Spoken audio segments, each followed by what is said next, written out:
हाय, अगर अगले 10 से 20 सालों में इंडिया को अगर एक डेवलप्ड इंडस्ट्रियल नेशन बनना है तो आज डिस्कस किए जाने वाला सेक्टर भारत की जीडीपी एंड स्टॉक मार्केट में बहुत बड़ा रोल प्ले करने वाला है। जिस तरह से हम EV industry, semiconductor industry, renewable energy जैसे ट्रेंड्स को इमर्जिंग ट्रेंड की तरह देखते हैं, उसी तरह से एक और इमर्जिंग ट्रेंड या उससे भी एक बड़ा ट्रेंड इंडिया में प्ले होना जस्ट स्टार्ट हुआ है एंड ज्यादातर इन्वेस्टर्स उसे इग्नोर कर रहे हैं। तो यस, हम बात कर रहे हैं इंडियन शिप बिल्डिंग इंडस्ट्री की, जिसे हमने लास्ट इस वाले वीडियो में अक्टूबर 2025 को कवर किया था। तो फ्रेंड्स, इंडिया के लिए अपॉर्चुनिटी किस तरह से बन सकती है या फिर ये अपॉर्चुनिटी कितनी बड़ी होने वाली है, उसके लिए पहले हमें कुछ डाटा देखना होगा। एंड यहाँ पर हम क्लियरली देख सकते हैं कि अगर हम China, south Korea and Japan के मार्केट शेयर को मिला दें तो ये ग्लोबली 90% से ज्यादा मार्केट शेयर ओन करते हैं शिप बिल्डिंग में। एंड वही अगर हम इंडिया का शेयर आज देखें तो वो लेस देन 1% है, एक्चुअल में 0.5% है। तो फ्रेंड्स, यहाँ से एक ट्रेंड हमें क्लियरली देखने को मिल रहा है एंड वो ये कि हर अप्रोक्सीमेट 20 इयर्स के बाद majority of the market share एक नई कंट्री के पास गया है। एंड एक्चुअल में इसमें कोई भी मिस्ट्री नहीं है। तो होता क्या है कि इस तरह की जो मेगा मैन्युफैक्चरिंग है ये लो कॉस्ट मैन्युफैक्चरिंग की डिमांड करती है, जिसमें लो कॉस्ट लेबर हो गया, low cost electricity, water and associated infrastructure आता है। तो होता क्या है कि जैसे जैसे कोई कंट्री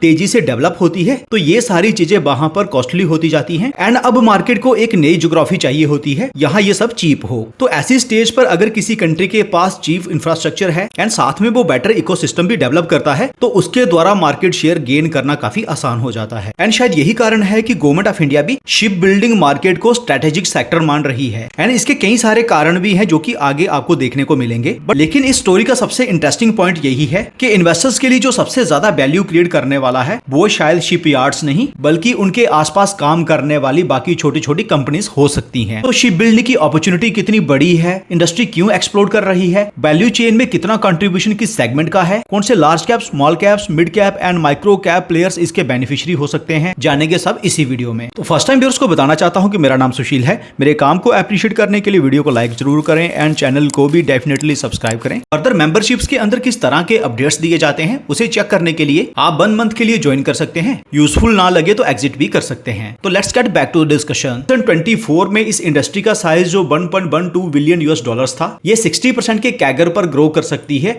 बाय 2033, जो कि इसे one of the fastest growing industry बनाता है। तो आखिरकार इसका कारण क्या है? पहला एंड सबसे बड़ा कारण है कि mega push by government of India. यहाँ पर इस डायरेक्शन में कई सारी पॉलिसीज ले डाउन की है, जिसमें फर्स्ट है ship building financial assistance policy, उसके बाद है सागरमाला प्रोजेक्ट, देन है मैरीटाइम इंडिया विजन 2030, जिसके तहत गवर्नमेंट ऑफ इंडिया का फोकस है कि हमें 10th largest ship building nation बनना है बाय 2030, एंड है अमृतकाल विजन 2047 एंड गवर्नमेंट का टारगेट है कि बाय 2047 हमें टॉप 5 शिप बिल्डिंग नेशन बनना है। उसका सेकंड रीजन यह है कि जो ट्रेडिशनल शिप बिल्डिंग जायंट्स हैं जैसे कि चाइना हो गया, जापान हो गया, साउथ कोरिया हो गया, इनकी ऑर्डर बुक फुल है अप टू 2028 एंड नए शिप बिल्डिंग के लिए काफी लंबा वेटिंग पीरियड है। उसका नेक्स्ट रीजन है चाइना प्लस वन पॉलिसी। यहाँ पर हर नेशन अपनी सप्लाई चेन को डाइवर्सिफाई करने पर फोकस कर रहा है। उसका नेक्स्ट रीजन है फोकस ऑन ग्रीन शिपिंग। यहाँ पर LNG, hydrogen, electric and methanol powered ships को डेवलप करने पर काफी फोकस किया जा रहा है ग्लोबली। तो जब भी कोई ट्रेंड चेंज होता है तो जो नए शिपयार्ड्स हैं या जो नए प्लेयर्स हैं वो ज्यादा बेनिफिशियरी होते हैं, क्योंकि उनको पुराने लेगेसी सिस्टम को भी कैरी करके नहीं चलना पड़ता है। वो अपना सारा फोकस नए ट्रेंड पर रख सकते हैं। उसका नेक्स्ट रीजन है इंडियन नेवी को ब्लू वाटर नेवी बनाने पर फोकस, क्योंकि वर्ल्ड का majority of the trade Indian ocean से होकर गुजरता है and strait of Malacca can be a good choke point for China as well. इसलिए मजबूत नेवी के लिए हमारी शिप बिल्डिंग इंडस्ट्री का मजबूत होना बहुत ही ज्यादा जरूरी है। तो फर्स्ट सेगमेंट है हमारा shipyards and final assembly segment का। तो ये जो सेगमेंट है ये टोटल वैल्यू चेन में 18 से 20% का कंट्रीब्यूशन रखता है। तो ये जो प्लेयर्स बेनिफिशियरी होने वाले हैं इसका सबसे बड़ा कारण है डिफेंस ऑर्डर्स, देन एक्सपोर्ट्स के इनके पास ऑर्डर्स हैं, देन है कमर्शियल वेसल्स या आप कमर्शियल शिप बिल्डिंग भी बोल सकते हैं, and then China plus one. तो ऑफकोर्स यहाँ पर जो प्लेयर्स हैं जैसे कि कोचिन शिपयार्ड लिमिटेड हो गया, मजगांव डॉक हो गया, गार्डन रीच शिप बिल्डर्स हो गया या फिर स्वान डिफेंस हो गया, ये सारे के सारे प्लेयर्स डायरेक्ट बेनिफिशियरी हैं। कमर्शियल शिप बिल्डिंग के जो बड़े बेनिफिशियरी होने वाले हैं उसमें in my opinion Cochin shipyard, Swan defence and GRSC हो सकता है। बाकी और डिटेल्स मैं आगे वीडियो में कवर करूंगा। उसके बाद वैल्यू चेन में जो नेक्स्ट सेगमेंट है वो है defence electronics and combat systems का, एंड ये इंटायर वैल्यू चेन में 12 से 15% का कंट्रीब्यूशन रखते हैं। तो यहाँ पर जो ग्रोथ के बड़े रीजंस हैं वो ये हैं कि बढ़ती हुई शिप बिल्डिंग के साथ यहाँ पर और रडार्स की जरूरत होगी, सोनार्स की जरूरत होगी, कॉम्बैट सिस्टम्स की जरूरत होगी एंड इलेक्ट्रॉनिक वॉरफेयर सिस्टम्स की जरूरत होगी। तो इस सेगमेंट को जो प्लेयर्स कैटर कर रहे हैं वो already defence and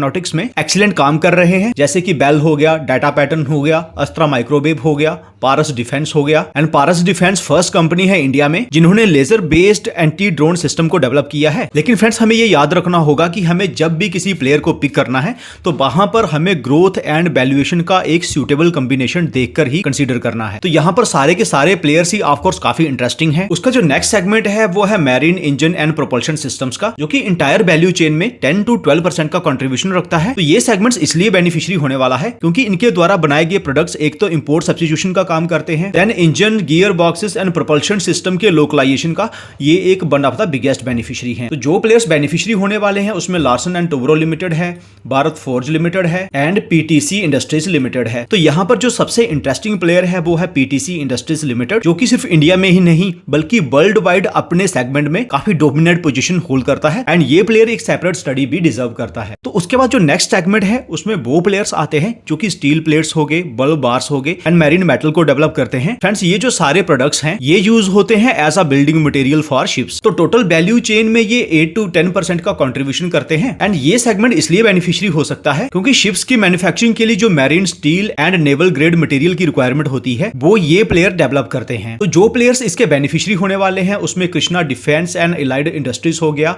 steel authority of India limited हो गया and Jindal steel and power limited हो गया। लेकिन यहाँ पर जो सबसे इंटरेस्टिंग प्लेयर है वो है Krishna defence and allied industries limited, जो कि एक स्मॉल कैप है। तो उसके बाद जो नेक्स्ट सेगमेंट है वो है कास्टिंग एंड फोर्जिंग्स का। तो पूरी वैल्यू चेन में इस सेगमेंट का कंट्रीब्यूशन है 7 to 9% एंड ये सेगमेंट क्यों बेनिफिशियरी हो सकता है वो ऐसे कि प्रोपेलर्स हो गए, शाफ्ट्स हो गए, टरबाइन होसिंग हो गए, मैरीन स्ट्रक्चर्स हो गए एंड डिफेंस कंपोनेंट्स हो गए, इन सबको high and casting and forging की जरूरत है। एंड यहाँ पर जो प्लेयर्स बेनिफिशियरी होकर निकल रहे हैं उसमें ऑफ कोर्स फर्स्ट है पीटीसी इंडस्ट्रीज लिमिटेड, देन है Bharat forge, Ramkrishna forging limited and happy forging limited and of course जो सबसे प्रॉमिसिंग प्लेयर है वो है पीटीसी इंडस्ट्रीज लिमिटेड। तो उसके बाद नेक्स्ट सेगमेंट आता है शिप रिपेयर एंड मेंटेनेंस का एंड फ्रेंड्स ये भी काफी बड़ा सेगमेंट है जो कि काफी अच्छी पेस के साथ ग्रो कर सकता है। तो पूरी वैल्यू चेन में इस सेगमेंट का कंट्रीब्यूशन है 8 to 10% जो कि ठीक ठाक है एंड ये सेगमेंट इसलिए बेनिफिशियरी हो सकता है क्योंकि एक शिप जब डेवलप हो जाता है ना उसे अपने लाइफ साइकिल में मल्टीपल टाइम रिपेयरिंग की जरूरत पड़ती है, जिससे जो प्लेयर्स रिपेयर करते हैं उनके पास रिकरिंग रेवेन्यू आती रहती है। तो जो प्लेयर्स इसके बेनिफिशियरी हैं उसमें ऑफ कोर्स सारे के सारे प्लेयर्स वही हैं जो कि शिपयार्ड्स एंड फाइनल असेंबली में भी काम करते हैं एंड लिस्ट आपके सामने ये रही। तो बिगिनिंग में हमने देखा था कि जो shipyard and final assembly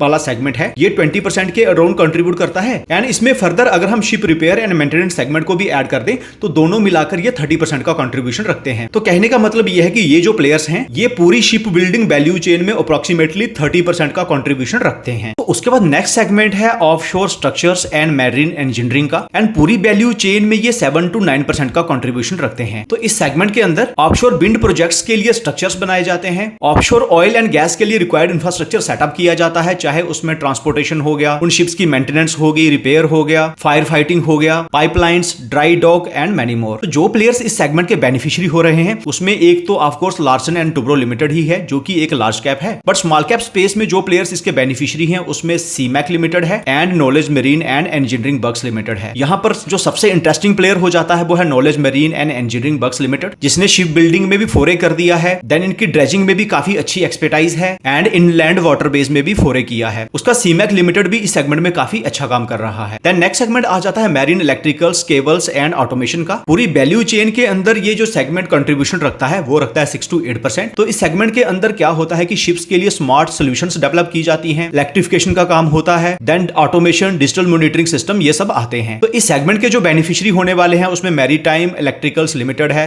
Polycab India limited है, केईआई इंडस्ट्रीज लिमिटेड है एंड आरआर केबल लिमिटेड है। देन नेक्स्ट सेगमेंट है एचबीएसी यानी कि heat, ventilation and air conditioning, then refrigeration and environmental system. पूरी वैल्यू चेन के अंदर ये जो सेगमेंट कंट्रीब्यूशन रखता है वो रखता है 4 to 6%। एंड ये सेगमेंट क्यों बेनिफिशियरी हो सकता है उसके लिए ऑफ कोर्स एक तो ओवरऑल शिप की एयर कंडीशनिंग हो गई, देन इंजन रूम कूलिंग हो गया, इलेक्ट्रॉनिक्स की कूलिंग के लिए हो गया, कोल्ड स्टोरेज सेटअप करने के लिए एंड क्रू के कंफर्ट के लिए। बट जो डिफेंस के शिप्स एंड सबमरीन्स होती हैं उनके अंदर ये सेगमेंट सिर्फ एक लग्जरी नहीं बल्कि एक लाइफ सेविंग सेगमेंट माना जाता है, क्योंकि एक सबमरीन के अंदर अगर एचबीएसी काम करना बंद करता है then it can be fatal. तो जो प्लेयर्स इसके बेनिफिशियरी होने वाले हैं उसमें फर्स्ट है श्री रेफ्रिजरेशंस लिमिटेड, देन है blue star limited and Voltas limited. But जिस प्लेयर की ऑलमोस्ट सारी की सारी रेवेन्यू मैरीन एचबीएसी से आती है वो वो है श्री रेफ्रिजरेशंस एंड प्रेजेंटली इनकी जो डोमिनेंस है वो डिफेंस के शिप्स, सबमरीन्स एंड वारशिप्स में है। बाकी डिटेल्स हम आगे कवर करेंगे। तो नेक्स्ट सेगमेंट आता है पंप्स, बाल्व्स एंड फ्लूइड सिस्टम का। तो पूरी वैल्यू चेन में ये सेगमेंट 4 to 5% का कंट्रीब्यूशन रखता है। तो इस सेगमेंट के जो प्रोडक्ट्स हैं उनका यूज होता है फ्यूल सिस्टम्स में, ब्लास्ट सिस्टम्स में, कूलिंग सिस्टम में एंड फायर फाइटिंग सिस्टम में। तो जो प्लेयर्स इस सेगमेंट के बेनिफिशियरी होने वाले हैं उसमें किर्लोस्कर ब्रदर्स लिमिटेड आता है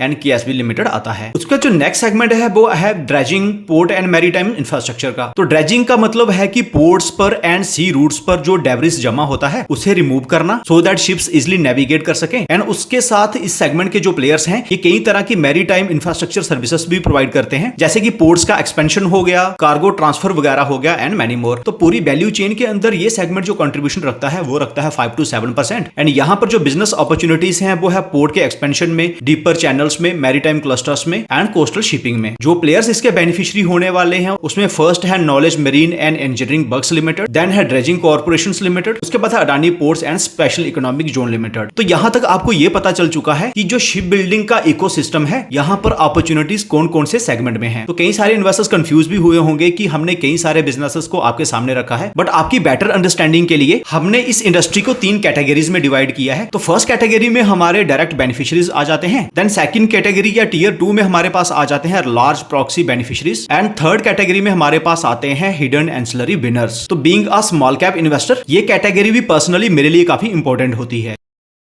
तो इस सेगमेंट में जो फर्स्ट प्लेयर है that is Mazagon dockyard limited. इनका जो मेजॉरिटी ऑफ द फोकस है वो नेवल शिप बिल्डिंग के लिए है, जिसमें वारशिप्स, फ्रिगेट, सबमरीन्स ये सब आते हैं। आल्दो ये कमर्शियल शिप बिल्डिंग के लिए भी फोकस कर रहे हैं। तो इनकी अगर हम पेंडिंग ऑर्डर बुक को देखें जो कि 20,535 करोड़ की है, उसमें जो ज्यादातर कंट्रीब्यूशन है वो नेवल शिप्स एंड सबमरीन्स का ही है। तो कुछ ऑर्डर्स हैं जो कि कमर्शियल शिप बिल्डिंग से बिलोंग करते हैं, जिसमें मल्टीपर्पज हाइब्रिड पावर वेसल है जिसकी वैल्यू 806 करोड़ है। Then shipping corporation of India के द्वारा दिया गया एक ऑर्डर है जिसकी वैल्यू 365 करोड़ है। देन ओएनजीसी के ऑर्डर्स हैं जिसकी वैल्यू 6,487 करोड़ है। बिजनेस एक डिसेंट पेस के साथ ग्रो कर रहा है and valuation point of view से देखें तो इसे हम फेयरली वैल्यूड बोल सकते हैं। बट ये बिजनेस उनके लिए ज्यादा सूटेबल है जो डिफेंस मैन्युफैक्चरिंग के एंगल से शिप बिल्डिंग को देखते हैं। तो इस सेगमेंट के अंदर हमारा जो सेकंड प्लेयर है that is Cochin shipyard limited. इनके केस में अगर हम पास्ट परफॉर्मेंस को देखें तो टॉप लाइन में हमें लास्ट के 3 इयर्स में काफी अच्छी परफॉर्मेंस देखने को मिली है एंड नेट प्रॉफिट्स में भी काफी अच्छी परफॉर्मेंस देखने को मिली है, लेकिन ट्रेलिंग 12 मंथ्स की परफॉर्मेंस थोड़ी म्यूटेड रही है।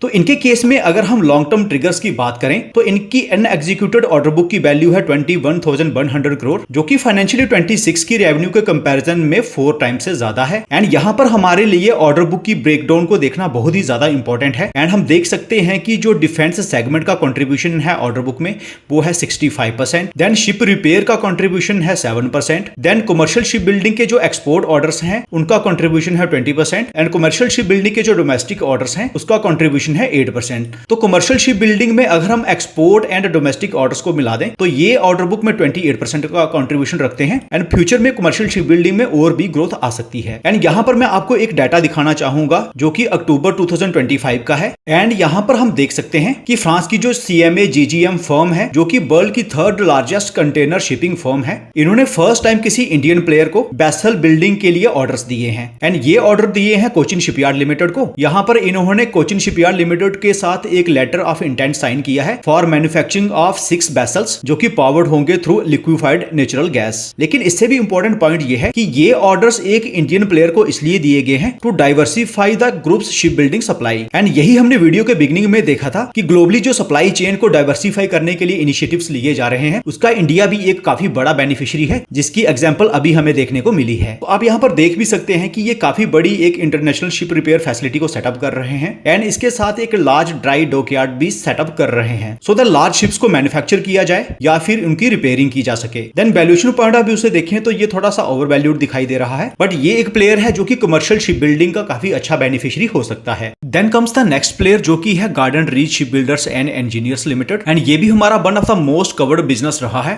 तो तो इनकी जो सबसे बड़ी स्ट्रेंथ मुझे दिखती है वो दिखती है consistency in top line and in net profits, जो कि कंसिस्टेंट भी है एंड लगातार बढ़ भी रही है। तो लॉन्ग टर्म ग्रोथ ट्रिगर्स की बात करूं तो इनकी आज ऑर्डर बुक है 15,324 करोड़, जो कि फाइनेंशियल ईयर 26 की रेवेन्यू के कंपैरिजन में 3x के अराउंड है। तो कमर्शियल शिप बिल्डिंग में आ रही अपॉर्चुनिटी को टैप करने के लिए ये अपनी शिप बिल्डिंग कैपेसिटी को भी बढ़ा रहे हैं। प्रेजेंटली इनकी कैपेसिटी है 28 शिप्स को कंस्ट्रक्ट करने की एनुअली। तो इस कैलेंडर ईयर के एंड तक ये हो जाएगी 32 शिप्स की एंड फर्दर इसे 40 तक ले जाने का टारगेट है, जो कि हमने one of the previous con call में स्टडी किया था। एंड आप देख भी सकते हैं कि मैनेजमेंट खुद कह रही है कि over the longer term, that is over the next 3 to 5 years, ये एक्स्ट्रा लार्ज वेसल्स की अपॉर्चुनिटी को भी टैप करेंगे। उसके बाद अगर हम इनके मार्जिन्स को देखें तो ये बाकी प्लेयर्स की तरह बहुत ज्यादा एलिवेटेड नहीं है, जैसे कि बाकी प्लेयर्स के केस में हमें 20% से ज्यादा के मार्जिन्स भी दिखे हैं एंड ये स्लोली बढ़ रहे हैं। तो यहां पर हमें मार्जिन कॉन्ट्रैक्शन का रिस्क कम दिख रहा है। वैल्यूएशन पॉइंट ऑफ व्यू से देखें तो प्राइस टू अर्निंग 40 का है, बट जिस तरह से बिजनेस के अंदर में ग्रोथ आ रही है इसे हम अंडर वैल्यूड बोल सकते हैं। तो commercial ship building and repair segment में अपॉर्चुनिटी को टैप करने के लिए हम कोचिन शिपयार्ड या जीआरएससी में से किसी भी बिजनेस को फर्दर स्टडी कर सकते हैं। तो फ्रेंड्स, सेकंड कैटेगरी जो है जिसमें लार्ज प्रॉक्सी बेनिफिशियरीज हैं, इसमें बेल है, एलएनटी है, पॉलीकैब है, केईआई है, किर्लोस्कर ब्रदर्स है, केएसबी लिमिटेड है एंड अडानी पोर्ट्स लिमिटेड है। तो अडानी पोर्ट्स को छोड़कर जो बाकी प्लेयर्स हैं इसमें से कुछ पावर ट्रांसमिशन के, कुछ इंफ्रास्ट्रक्चर के एंड कुछ डिफेंस इलेक्ट्रॉनिक्स के मेजॉरिटी प्लेयर्स हैं। तो इसलिए हम शिप बिल्डिंग इंडस्ट्री के फर्दर बेनिफिशियरी प्लेयर्स के लिए कैटेगरी 3 पर चले जाते हैं, जो कि है हिडन एंसिलरी विनर्स। ये मेरी one of the favourite category है, बट प्लेयर्स यहाँ पर थोड़े छोटे साइज के होंगे, तो इसलिए ये जो बिजनेसेस होते हैं वो उन इन्वेस्टर्स के लिए सूटेबल होते हैं